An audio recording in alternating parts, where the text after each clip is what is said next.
Dr. Amy, kaugnay ng di umano, dahil wala pa naman sa akin tanggapan yung request sa pag-i-issue ng subpoena at na ito daw ay may kinalaman sa kalayaan ng Senado.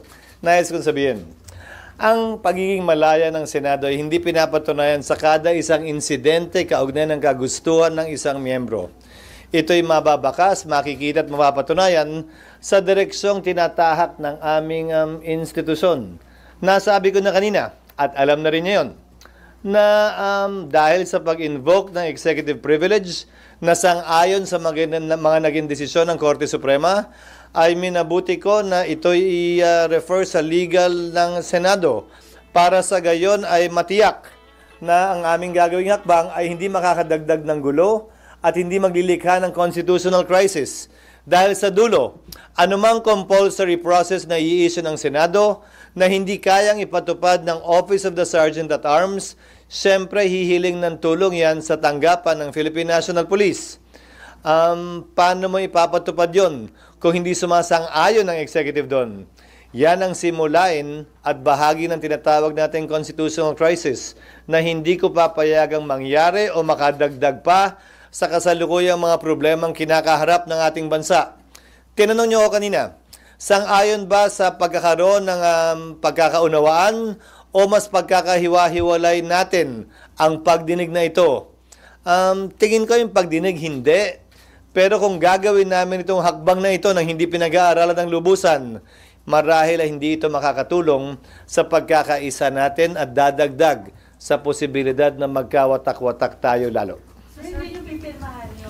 Iintayin ko muna yung legal, pero ayokong inaakusahan ng Senado na hindi nagiging patas, depende kung pipirma o hindi. Hindi nakabase yun doon.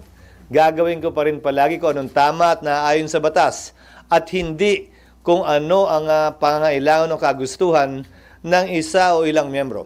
So wala pa rin, sir, recommendation yung legal? Wala pa, nag-lunch ako tapos dumiretso na ako dito, hindi ko pa nakikita. So kung sakali mag-request Senator Amy para doon sa panibago na subpoena, hindi niyo yun actionan hanggat walang Hanggang recommendation? wala pang rekomendasyon yung legal dahil nasa parehong sitwasyon yan.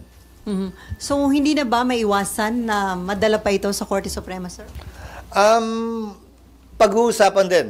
Ulitin ko, lahat ng mga naging question kaugnay sa executive privilege ay nagdulot lamang ng mas malawak na kapangyarihan at amplification sa parte ng executive laban sa kapangyarihan ng Kongreso.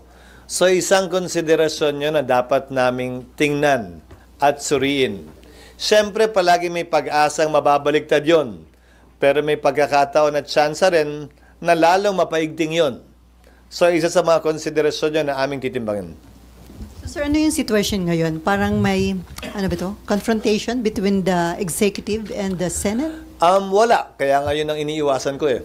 Kasi klaro naman yung batas kaugnay ng executive privilege. Pero imbis na mag-abogado nga ako sa sarili ko, nirefer ko na sa mga ibang abogado pa para hindi masabing sarili kong opinion lamang ito. So sir, the mere fact na may panibagong pinapasabina, dapat bang bilisan na ng legal team ninyo yung recommendation? Hindi. Anumang bagay na minadali mo, baka sa dulo mas masama ang kalabasan. Gawin nila ng tama ang kanilang trabaho na ayon sa kompletong pag-aaral at research. Yun ang mas importante sa akin. Sabi kanina, sir, ni Senator Ronald Bato de la Rosa, hindi pagrespeto doon sa doktrina ng checks and balance, yung hindi pagrespeto daw ng mga taga-executives doon sa...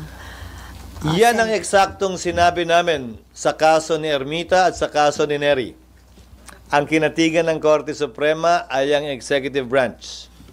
At binigyang pagpapahalaga, timbang yung executive privilege na kapangyarihan daw ng executive branch. Hindi naman porkit hindi tayo sang-ayon ay ibig sabihin mali na yon, lalo na kung may desisyon at batas na nagsasabing yon ang tama sa ngayon at sa kasalukuyan. Sir, for the record po, yung request for subpoena ay nasa inyo na? Wala pa. Pero may idea na po kayo kung Kasi ilan napanood ko kanina sa hearing, ganun kakapal eh. At nasa sa akin na raw. Wag naman ganun.